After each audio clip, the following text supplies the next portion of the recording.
दोस्तों आजकल जो भाइयों के बीच प्रॉपर्टी बँट रही है ना, उसमें बहनों की बड़ी बेइज्जती हो रही है।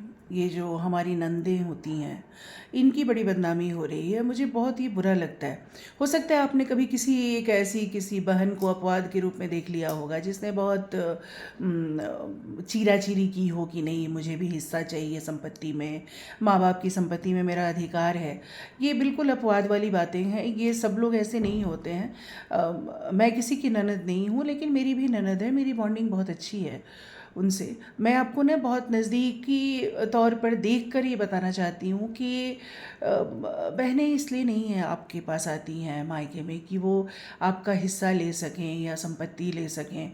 वो सिर्फ़ इसलिए आती हैं ना कि उनको ये फ़ील हो कि वो बचपन का सहारा जो जिनकी उनको आदत थी, माता-पिता, भाई-बहन, वो उनसे अभी भी छीना नहीं है।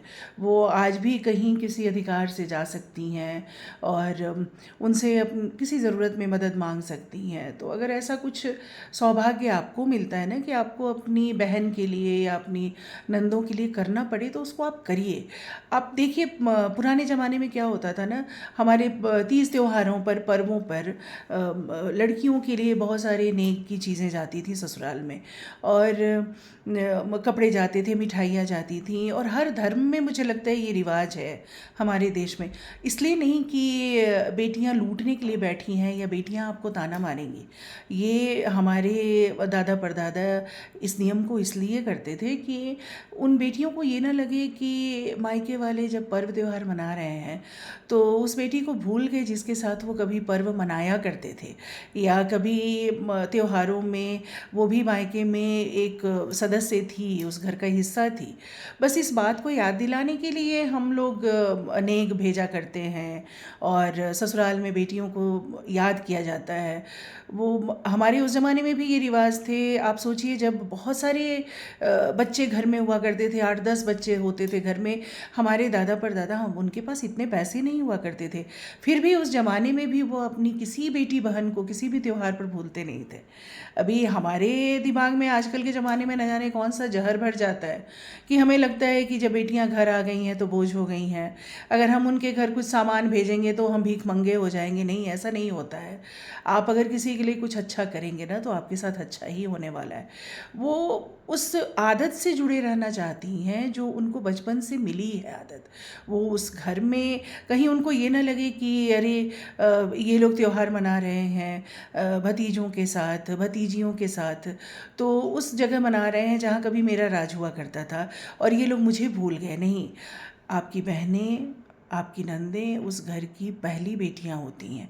तो किसी भी त्योहार पर उनको याद करिए। और जब वो प्रॉपर्टी जब आप बांटते हैं तो आप भाइयों का ये जो भी है लेन देन वो सब आप अपना देख लीजिए, लेकिन आप ये मत सोचिए कि बहनें आकर अगर आपको कुछ सलाह दे रही हैं तो वो अपने लिए हिस्सा चाहती हैं, या मायके घूमने आ रही हैं तो वो कुछ स्वार्थ में या संपत्ति के लालच में आ रही हैं। नहीं, ये गलत बात है।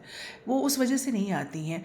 पुराने ज़माने में देखिए मोबाइल का, व्हाट्सएप का और वीडियो कॉल का और रोज़ रोज़ हर घंटे बात करने का समय नहीं था। वो सुविधा वो नहीं थी कि आप हमेशा अपनी बेटी को याद कर सकें या उसकी खबर ले सकें।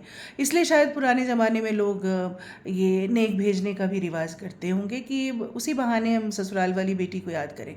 लेकिन मैं देखती हूँ कि आजकल ना बहुत बदनामी होती है। लोग वीडियो बना बना कर लड़कियों को, नंदों को बदनाम करते हैं, बहनों को बदनाम करते हैं कि घर आती हैं तो लूटने के लिए आ जाती हैं। अरे कितने दिन के लिए आती हैं? 2 घंटे, 1 घंटे, 2 दिन, 4 दिन, 2 महीना। कितना खाती हैं? उतना ही जितना पेट का साइज़ है और जितना उनके पेट में अटता है। तो आप ये बिल्कुल ना समझें कि वो आपके पास संपत्ति के लिए आती हैं। मैं देखती हूँ कि मेरी कुछ सहेलियों का है ऐसा कि उनको ये लगता है कि मैं अपने हिस्से पर साइन इसलिए नहीं कर रही हूँ क्योंकि उसी बहाने मेरे भाई मुझे पूछेंगे और मेरा मायका जीवित रहेगा, क्योंकि माँ बाबूजी के जाने के बाद तो कोई याद करता नहीं है। तो वो हमेशा ये मेरी कुछ सहेलियाँ बोलती हैं कि मैं इसलिए भी अपना हिस्सा ऐसे फंसा कर रखती हूँ और नहीं देती हूँ लोगों को कि उसी बहाने कम से कम ये मेरे माता पिता की सेवा करेंगे या फिर मुझे याद करेंगे।